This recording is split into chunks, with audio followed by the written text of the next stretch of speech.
ادب، امیدوارم هر جایی که هستین حالتون عالی باشه. من عرفانم و اینجا SCI گروپه.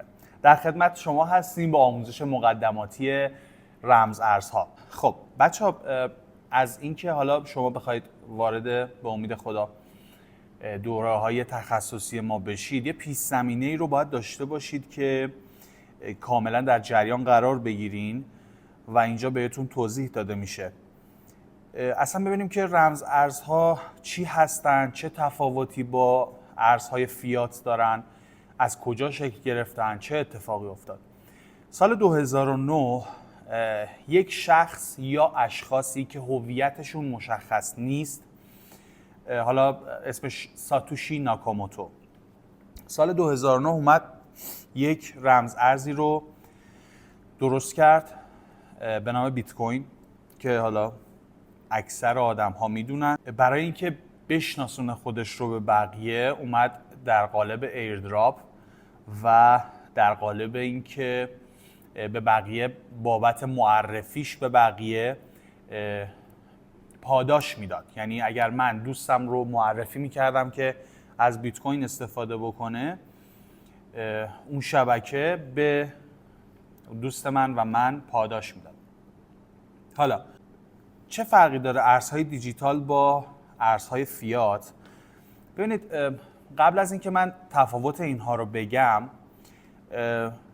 توضیح بلاکچین رو بهتون بگم که اصلا بلاکچین چی هست و چه کاری انجام میده.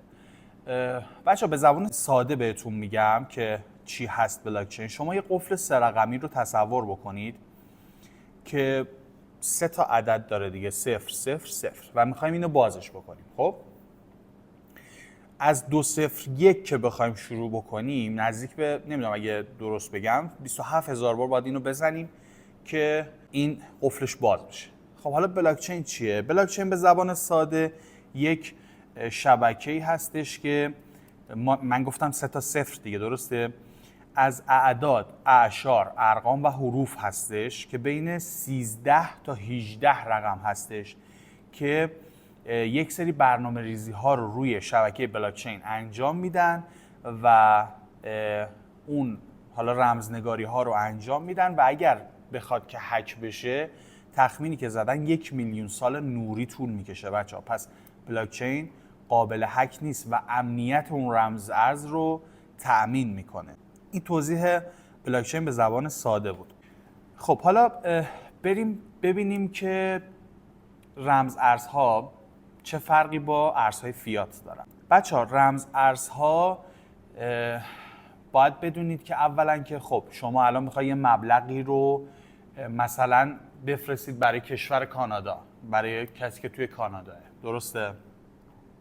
شما باید بدید حواله انجام بدید، نمیدونم حالا هزینه‌های مختلفی رو بابت کارهای مختلف انجام بدید و یک زمان شاید 24 ساعته تا 48 ساعته رو ببره که بخواد که این پول بشینه به حساب اون شخص توی کانادا. اما با ارزهای دیجیتال این شکلی نیست و توی کمترین زمان با کمترین کارمزد شما میتونید شماره کیف پول اون آدم رو توی کانادا بگیرید و هر ارزی که بخواد، چه استیبل کوین و چه کوین های دیگه، براش ارسال بکنید و سریع میشینه به حسابش بدون اینکه مالیات خاصی بدین، بدون اینکه حواله خاصی بخواید بزنید. خب این اولین فرقش بود. دومین فرقش چیه؟ امنیت بالای ارزهای دیجیتال نسبت به ارزهای فیات هستش که با بلاکچین تأمین میشه و توضیح بلاکچین هم که بهتون دادم که غیر قابل هکه. خب به هر حال ما خودمون داریم میبینیم که حساب‌های آدم‌ها هر جای دنیایی توسط هکرها هک میشه، ولی اینجا این شکلی نیست توی رمز ارزها. عرضم به حضورتون که سومین تفاوتی که وجود داره، تفاوت، ببینید توی رمز ارزها ما محدودیت داریم. یعنی چی؟ محدودیت تعداد واحد. چند میلیارد نفر آدم وجود داره؟ 8 میلیارد نفر. چه مقدار تعداد بیت کوین وجود داره؟ 21 میلیون. تعداد بیت کوین هایی که وجود هم داره اصلا زیاد نمیشه و کم هم نمیشه. همون 21 میلیون ثابت میمونه. خب شما بخوای که این 21 میلیون واحد رو بین 8 میلیارد آدم تقسیم بکنی که خب خیلی تعداد کمی میشه و اون محدودیت باعث میشه که اون رمز ارزه ارزش بالایی بگیره. اما توی ارزهای فیات در اثر چاپ پول و سیاست‌های مالی کشورها تعداد نامحدودی میشه ارزهای فیات داشت. تفاوت بعدی اینه که شما توی رمز ارز هیچ نوع مشخصاتی ندارید. نه اسمتون رو وارد میکنید، نه ایمیل وارد میکنید، نه شماره تلفن وارد میکنید، نه هیچی. شما فقط یک کیف پول هستین، یک شماره کیف پول هستین. خب اما توی ارزهای فیات خب به هر حال شما بخواید الان مثلا توی بانک حساب باز بکنید، شماره ملی، کارت ملی، هویت اصلی، احراز هویت و همه اینها رو با آدرس خونه و شماره تلفن اینا همه رو ازتون میخوام. این هم یک تفاوت دیگه ارزم به حضورتون ارزهای فیات و ارزهای دیجیتاله. یک تفاوت دیگه ای هم داره بچه‌ها، اینکه الان مثلا شما میخوای 1 میلیون دلار رو جابجا بکنید با اسکناس، خب یا همون ارزهای فیات.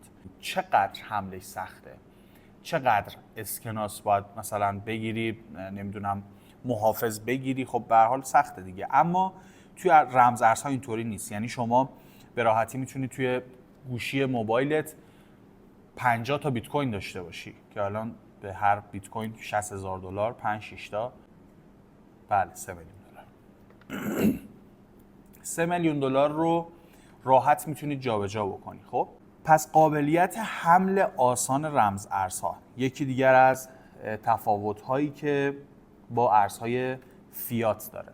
خب ما اومدیم گفتیم که رمز ارز از کجا شکل گرفت، خالق رمز ارز کی بود که گفتیم هم نامشخص هست هویتش ولی اسمش رو گذاشتن ساتوشی ناکاموتو. ارزم به حضورتون که بلاکچین رو به زبان ساده توضیح دادیم. تفاوت به ارزهای فیات و ارزم به حضورتون رمز ارزها رو بهتون توضیح دادیم. حالا بریم سراغ این که به چه نوعی میشه از رمز ارزها پول به دست آورد و به درآمد رسید. چند نوع ما میتونیم از رمز ارزها پول به دست بیاریم. اولیش ترید هست یا همون معامله گری که شما بر اساس دانشی که داری توی بازار فعالیت میکنی و حالا توی صرافی ها میخری میفروشی، اونجایی که به سقف رسیده میفروشی، میاد پایین توی کف میخری و اینا. خب این اولیش. دومیش چیه؟ ماینر هستش. ماینر چیه بچه‌ها؟ قطعا خیلیاتون میدونید که ماینر چیه ولی برای کسایی که نمیدونن ماینر چیه توضیح بدم. ماینر یه دستگاهی هستش که میاد یک سری الگوریتم ها و معادلات ریاضی رو حل میکنه و برای حل اون معادلات ریاضی پاداشی دریافت میکنه که اون پاداش رمز ارز هست.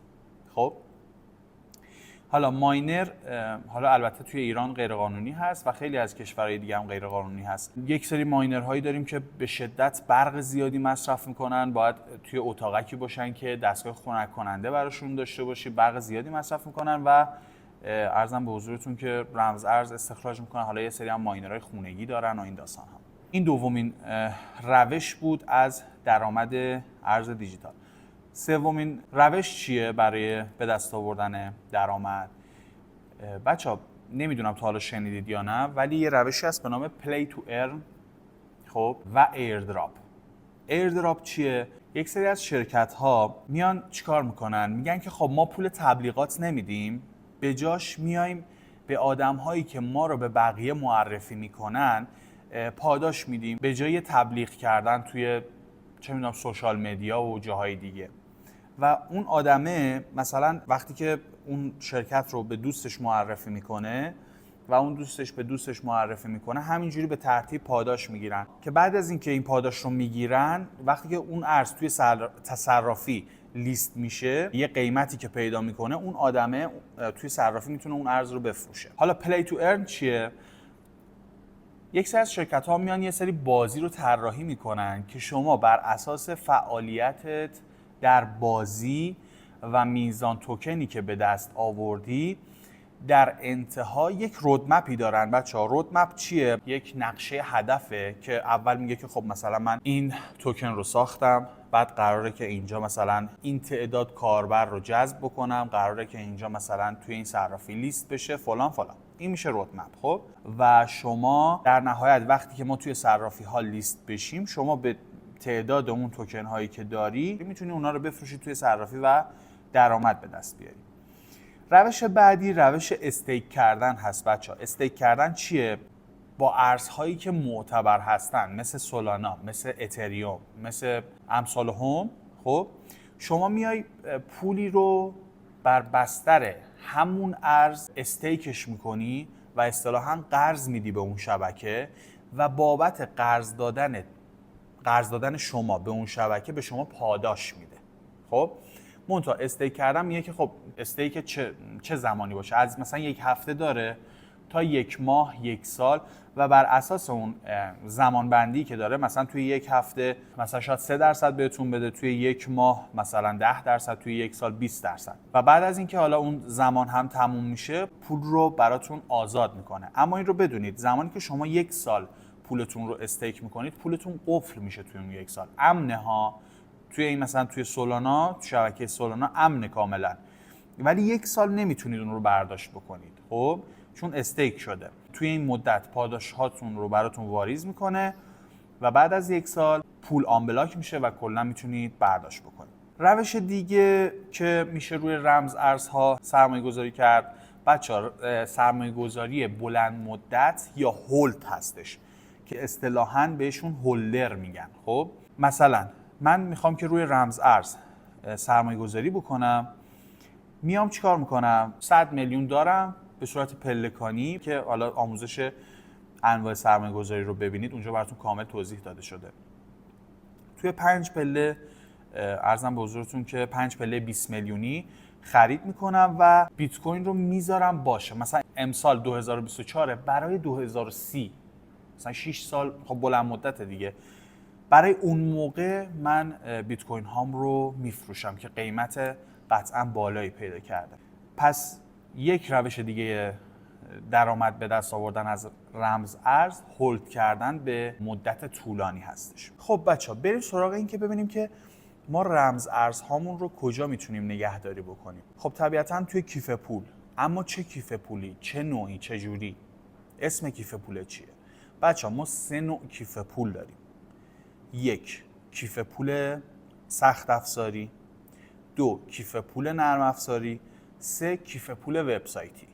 خب کیف پول سخت افزاری مثل لجر، کیف پول نرم افزاری مثل تراست والت و کیف پول وبسایتی مثل متاماسک. خب حالا از لحاظ امنیتی سخت افزاری درجه 1 هستش. به چه علت؟ به علت اینکه مثل فلش میمونه. شما ارزت رو توی این فلش یا همون کیف پول میریزی و دیگه کلا این دیسکانکت میشه با کل دنیا، یعنی هیچ اینترنتی بهش وصل نیست. خب و کاملا سیفه. توی رده دوم کیف پول نرم افزاری مثل تراست والت، اونم خیلی واقعا امنیتش بالاست ولی نسبت به سخت افزاری توی درجه دوم قرار میگیره که روی گوشی نصب میشه مثل تراست والت. و کیف پول وبسایتی که روی سایت میاد بالا و خب حالا طبیعتا نسبت به اون دوتای دیگه امنیتش پایین‌تر هست و متاماسک هستش که میتونی ازش استفاده بکنی. بچه‌ها بریم سراغ مبحث بعدی، مبحث صرافی ها. ما یک سری صرافی های ایرانی داریم، یک سری صرافی های خارجی داریم که بهترین صرافی دنیا الان بایننس هستش که خب ما تحریمیم، یعنی اکثرا صرافی های توی خارج از کشور ما تحریم هستیم، مثل کوکوین، مثل بای بیت، مثل بایننس، گتایو، نمیدونم امثال هم. ما توی اینا فعالیت نمیتونیم بکنیم. اصلا من پیشنهاد نمیدم که بچه‌ها توی این صرافی ها فعالیت بکنیم، بخاطر اینکه پولتون رو بلاک میکنن و به مشکل میخورید واقعا. اما اینو بدونید که بهترین صرافی که الان وجود داره صرافی بایننس هست که مربوط به آقای چنگ ژائو هستش. اسم مخففش هم CZ هستش اصطلاحاً. که حالا شما توی صرافی ها خرید و فروش انجام میدین. با صرافی های ایرانی هم که به راحتی میتونید کار بکنید، ثبت نام میکنید، احراز هویت انجام میدین و معاملات خودتون رو انجام میدین. اینطوریه که با صرافی ایرانی ریال رو واریز میکنید و اون ارزی رو که میخواید با توجه به آدرس کیف پولتون و بستری که میخواین اون ارز باشه، ارزم به حضورتون که خریداری میکنید و اون صرافی ارز رو براتون واریز میکنه. بچه یه نکته ای رو من جا انداختم که الان اینجا یادم افتاد بهتون بگم. رمز ارزها به دو قسمت تقسیم میشن. یک، کوین، دو، توکن. خب حالا فرق کوین و توکن چیه؟ کوین بچه بلاکچین مخصوص به خودش رو داره، اما توکن زیر مجموعه کوین هستش و از بلاکچین کوین استفاده میکنه. خب مثلا شیبا، خب توکنه. خب بیت کوین کوینه، اتریوم کوینه، ترون کوینه، بی ام بی کوینه و ارزهایی که از بلاکچین اینا استفاده میکنن توکن هاشون هستن. مگر اینکه بعد از یه مدتی انقدر اون توکنه پیشرفت میکنه که بلاکچین مخصوص به خودش رو تأسیس میکنه و از اون به بعد تبدیل به کوین میشه. این رو گفتم که بهتون در جریان باشید. بچه‌ها در ارتباط با صرافی ها باید این رو بدونید که حالا صرافی های ایرانی این قابلیت رو من خیلی کمتر توشون دیدم، ولی توی صرافی های خارجی میاد به شما میگه که خب تو اومدی پولت رو گذاشتی توی صرافی من و داری معاملاتت رو انجام میدی بر اساس علم و دانشی که داری. من میام به تو چیکار میکنم؟ به تو پول قرض میدم که در اصطلاح بهش میگن اهرم یا لوریج. خب اینطوریه که میگه که خب چقدر تو پول داری؟ میگی که من $1000 پول دارم و میگه که خب من میتونم اهرم 1 تا 125 رو به تو بدم. اهرم چیه؟ میاد ضریب به شما میده. میگه ببین تو میخوای با چقدر وارد معامله بشی؟ میگه که من میخوام با $100 از اون $1000 وارد معامله بشم. خب میاد به تو میگه که خب حالا من هر ضریبی که بخوای تا 125، از 1 تا 125 برای بعضی هم تا 200 فکر کنم داشته باشه، من بهت ضریب میدم. با چه ضریبی میخوای کار کنی؟ تو میگی که من میخوام با ضریب 5 کار کنم. خب میگه که اوکی، پس تو $100 از $1000 رو جدا کردی، با ضریب 5 یعنی چی؟ یعنی با $500 ضریب 5 دیگه داری وارد معامله میشی، ولی تو اجازه داری تا $100 خودت ضرر بکنی. یعنی با $500 وارد شدی، خب تو اجازه داری تا $100 ضرر بکنی، تا اون $100 خودت. به بعدش من پولم رو بر میدارم و پول تو هم صفر میشه. یعنی اون $100 از اون $1000 صفر میشه. خب این رو بهش میگم بچه ها اهرم یا لوریج، که حالا هر کسی بر اساس مدیریت سرمایه و مدیریت ریسکی که داره یه اهرمی رو استفاده میکنه، ولی من اصلا اهرم بالای 10 رو و بالای 5 رو پیشنهاد نمی کنم، به خاطر اینکه خیلی خطرناکه و بر اساس حرکت کندل هایی که انجام میدن بچه ها هر چی ضریب بالاتر باشه، کوچکترین حرکت کندل باعث میشه که شما خیلی حجم بالا سود یا ضرر بکنید. واسه همین خیلی باید پر باشید از لحاظ اطلاعاتی که بخواید ضریب بالا استفاده بکنید و من اصلا پیشنهاد نمیدم، چون حجم روانی و حجم استرس زیادی رو بهتون میاره. خب من اهرم رو براتون توضیح دادم. یه قسمت دیگه ای داره بچه‌ها به نام ایزولیت و کراس. حالا ایزولیت چیه؟ کراس چیه؟ صرافی میاد میگه که ببین اگر ایزولیت رو انتخاب بکنیم $100، گفتیم $100 از $1000 دیگه، درسته؟ وارد معامله میشی، حد ضررت رو مثلا میذاری روی مثلا $50. خب وقتی که حد ضررت فعال بشه خب $50 میره، اوکی؟ اما اگر حد ضرر نذاری، حواست نیست یا اصلا استراتژیت اینه که حد ضرر نذاری، خب اینطوریه که شما ضررت برسه به اون $100 خودش میبنده و $900 برات باقی میمونه. خب این چی شد؟ ایزولیت شد. کراس چیه بچه‌ها؟ کراس میگه که شما با کل سرمایت وارد میشی. خب مثلا شما با $100 وارد میشی ولی حق داری تا $1000 هم ضرر بکنی. یعنی وقتی که از یه جایی به بعد تحلیلت اشتباه پیش میره، $100 میشه مثلا $200 $300 $400 $500 تا $1000 میتونی ضرر بکنی. فرق ایزولیت و کراس این هستش بچه‌ها، که من پیشنهاد میدم که ایزولیت کار کنید، با حد ضرر کار کنید. حالا حد ضرر و حد سود چی هست رو الان براتون توضیح میدم. اینکه شما وقتی وارد پوزیشن میشین، یا وارد پوزیشن خرید میشین یا وارد پوزیشن فروش میشید دیگه، چون بازار رمزارزها هم دو طرفه هستش مثل بازار فارکس. وارد پوزیشن خرید که میشید، میگید که خب من مثلا بیت کوین رو روی 60,000 خریدم و تشخیص میدم که از اینجا قیمتش میره بالا. خب تا 62,000 میتونه بره. 60,000 وارد میشم، 62,000 خارج میشم. حد سودم رو یا اصطلاحاً تیک پروفیتم رو میذارم روی 62,000 که حتی اگر پای چارت یا پای معامله نبودم، به اون نقطه رسید خودش به صورت خودکار خارج بشه. یا حتی اگر دسترسی به اینترنت نداشته باشین، این رو ست بکنید، خودش معامله رو میبنده. حد ضرر هم به این شکله. شما میگی که من 60,000 معامله‌ام رو باز میکنم، امکان داره که تا 59,000 هم بیاد پایین ولی بره دوباره به سمت 62,000. وارد پوزیشن خرید میشید، یا بای یا لانگ. بعدش چه اتفاقی میافته؟ میاد تا 59,000. شما حد ضررت رو میذاری تا 58,000. خب وقتی که میاد تا 59,000، اگر بیاد تا 58,000، مثلا حد ضرر شما بوده چقدر؟ اگر با $100 وارد شدید، $100 شما مدیریت سرمایه‌تون رو جوری تنظیم کردین که اگر حد ضررتون بخوره $10 بره. خب بر اساس اون اهرم رو تنظیم میکنن.